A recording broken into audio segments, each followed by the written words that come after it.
Eto, dito ano, may mga karton na ginawang tulugan, tapos may mga dumi doon, oh.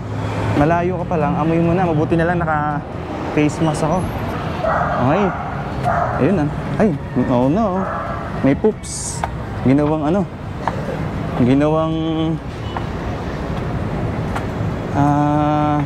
CR, masintabi sa mga kumakain.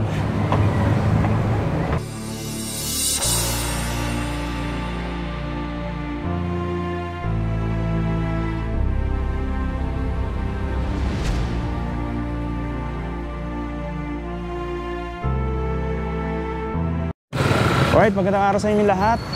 Nandito tayo ngayon sa may Carlos Palanca Street. Malapit lang to sa may Quinta Market, and dito sa may bandang Quiapo. So, puntahan natin yung sa may Quezon Bridge. Mag-update tayo ron. Ngayon nga pala ay May 27, 2025. At eto yung kalagayan ngayon dito sa may Carlos Palanca Street, dito sa Manila, malapit sa Quinta Market. Alas 4 ng hapon. So punta tayo doon sa Quezon Bridge, and puntahan natin, tingnan natin kung ano nga ba yung update doon. Meron tayong nakikita dito na nag-iikot-ikot ng mga traffic ata. So sila yung nagtataboy sa mga nakaharang, and yung mga matagal na nakapark dito. May mobile na umiikot. Eto na yung Quinta Market, and dito silipin natin yung yung nabinbi na project dito. Supposedly dapat magkakaroon ng dito, tulay patawid ng Pasig River papunta doon sa may Loton. Ayun, tanaw natin dito yung pundasyon ng tulay. Ito, lapitan natin. Sayang, hindi pa natuloy. Ano kaya reason kung bakit hindi pa natuloy itong project na to? May may pundasyon na ng bakal, pero hindi pa na masimentohan. Government project. National, hindi local. Okay. Ano yung tulay yung papagalan dito? Papunta rito, papuntang Loton. Tawiran din yung tawiran. Okay, sige. Papuntang Loton. Papuntang Loton. Na-stop. Sige, thank you. So, ikot tayo rito.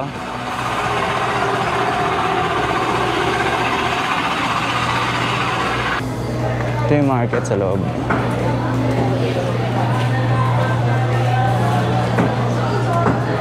So dito pala to sa may ferry station, sa may Quinta station ng Pasig River Ferry.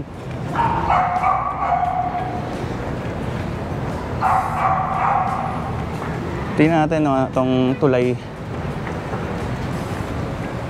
Bali, may mga bakal na siya. Ito.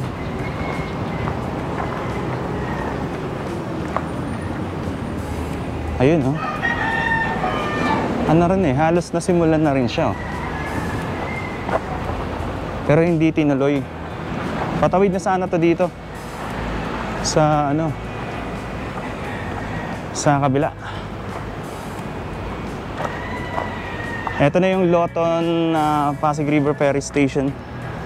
Tapos dito naman yung ML Quezon Bridge, Manuel L. Quezon Bridge. So ito yung station ng ng Quinta. And ito naman yung tulay. Ang ganda ng plano nitong tulay na to Napaka-modern ng design. Talagang futuristic.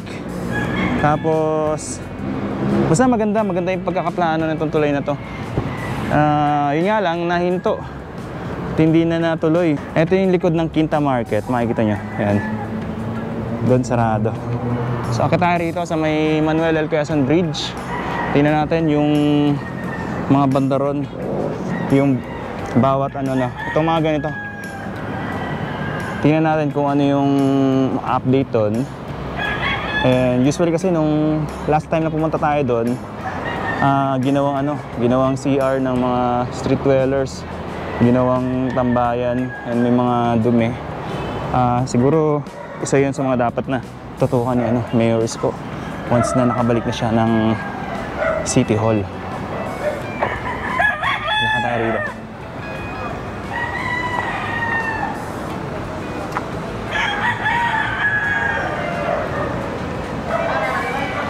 So dito yung daan.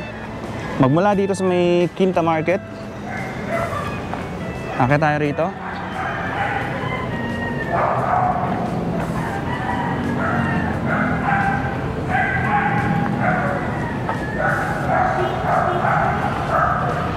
Okay. Ayun na. Ay, oh no. May poops. Ginawang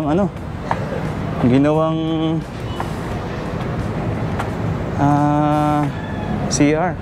Masintabi sa mga kumakain. Kaya tayo. Ito kailangan i-renovate na maayos to. Parang kagaya sa Labis Nilad. Luman-luma na, tsaka bitak-bitak na yung hagdan.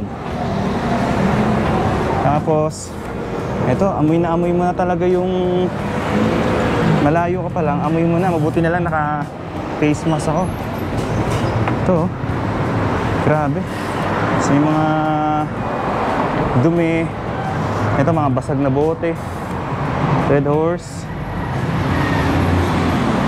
Ayan, so ginawang CR. Grabe ang amoy dito. Nakakaya pag may dumaan ng mga turista. Pag dito sila dumaan. Kaya pala walang dumadaan dito. Kasi iba talaga amoy, masangsang. Oh. Tapos parang feeling mo, pag naglakad ka dito, parang feeling mo hindi kasi. Kasi walang ibang tao na naglalakad dito maliban sa'yo. Ito may mga may mga dumi ng tao. Pag naglalakad ka dito, lalo na kung babae ka, nakakakaba. Kasi parang hindi mo maramdaman na parang safe. Kasi pwede kang salubungin dito, pwede kang abangan. Ayan naman yung sa may bandaron, yung Arroceros Park. Na vlog na rin natin yan last time. So susunod puntahan natin yan. Ang ganda sana nitong tulay na to. Kita nyo, ayan oh. Patawid yan dito sa Loton Station. So yung mga galing sa Loton, tatawid na lang sila dito, papunta dito sa may Quinta Market. Ayan, lakad na tayo dito. And then tawid tayo doon sa kabila mamaya.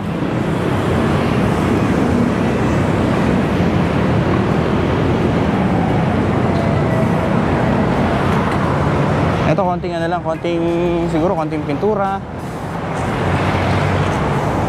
para magandang lakaran. Tsaka siguro ang maganda rito kailangan ilaw at saka CCTV cameras. Diyan nakakonect. Tapos may ilaw, maliwanag para safe talaga dito. Yan sa kanto, dapat may may mga CCTV cameras din. Ito yung ibaba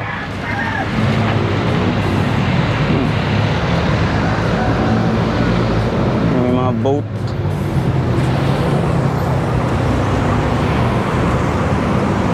So dito dapat maglagay sila ng CCTV camera, tapos ilaw. Ito, dito may mga karton na ginawang tulugan, tapos may mga dumi. Doon may mga dumi ng tao. Tapos dito rin mga ihi, baho, ng amoy. Ito masangsang talaga yung amoy dito. Grabe. Para siyang ginawang CR talaga.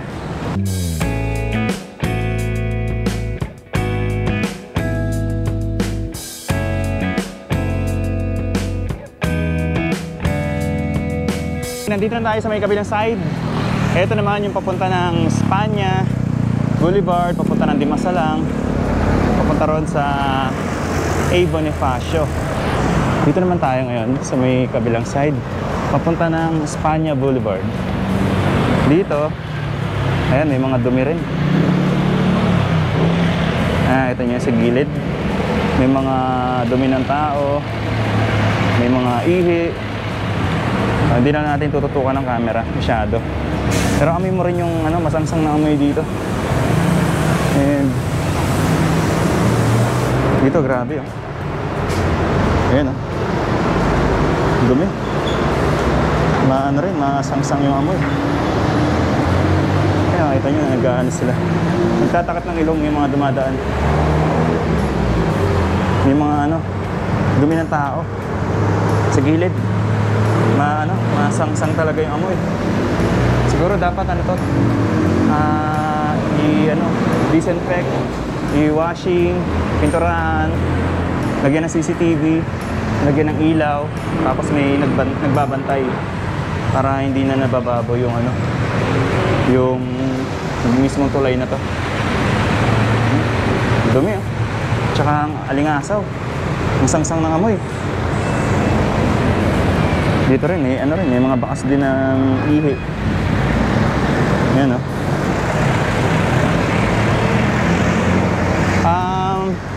Parang ang toxic lang tignan, ang toxic lang panoorin, pero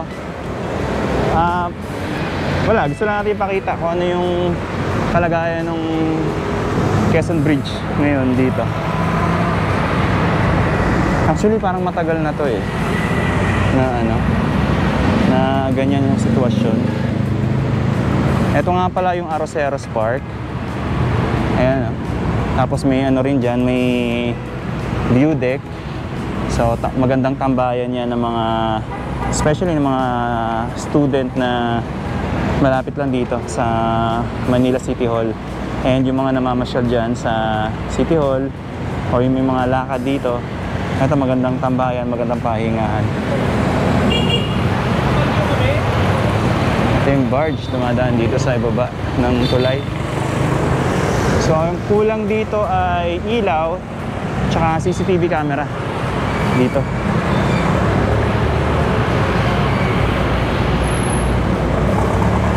Ayun yung ferry ng Pasig River. Ayan, bumabiyahe. Galing yan dito sa Quinta Market kanina. Yan yung station doon.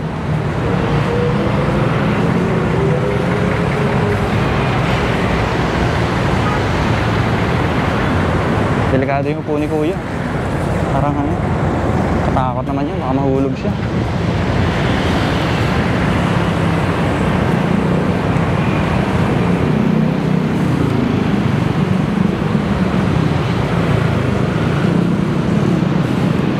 Gawa na pala yung isang doon, tulay.